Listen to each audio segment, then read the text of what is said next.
میرے پیغمبر آپ اعلان کر دیجیے قل اننی ہدانی، ہدایت دینے والا کون؟ جی یہ اللہ کی بڑی نعمت ہے، ہدایت سمجھ دے دینا۔ بندے کے من میں یہ بات آ جائے کہ میرا سب کچھ کرنے والا کون ہے؟ میرا رب ہے، میرا اللہ ہے، اس کے علاوہ کسی کے پاس کوئی اختیارات نہیں ہے۔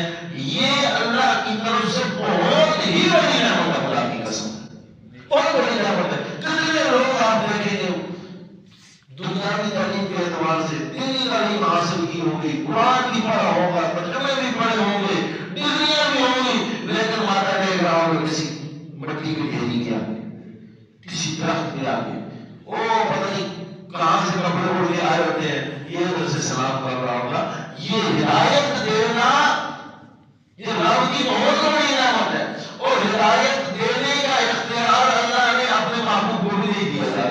ہاتھی جو نسبت ہوتی ہے نا اللہ کی طرف، مقصد یہ ہوتا ہے کہ ہدایت اللہ دے دیتا ہے، سمجھ دے دیتا ہے، اور جب محبوب پیغمبر کی طرف نسبت ہوتی ہے تو اس کا معنی یہ ہوتا ہے اراۃ الطریق، راستہ دکھانے والا۔ حضور راستہ دکھا سکتے ہیں کیونکہ حضور خود اللہ اعلان کروا رہا ہے قل اننی ہدانی ربی، آپ اے پیغمبر آپ انہیں بتا دیجئے میں تو خود ہدایت کا محتاج ہوں، مجھے بھی ہدایت میرے رب نے دی ہے، الی صراط مستقیم، سیدھے راستے کی طرف۔ اللہ سیدھا راستہ کون سا ہے؟ نماز میں بھی ہم تجھ سے مانگتے رہتے ہیں اہدنا الصراط المستقیم، سیدھا راستہ مالک دکھا دے، ربا سیدھا راستہ دکھا دے، راستہ بتا دے۔ قرآن اعلان کر کے کہتا ہے وَأَنِ اعْبُدُونِی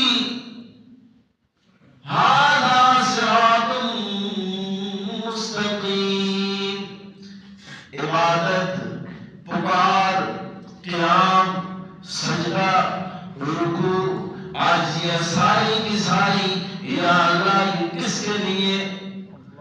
اعبدونی، میری عبادت کرو، یہی سیدھا راستہ ہے۔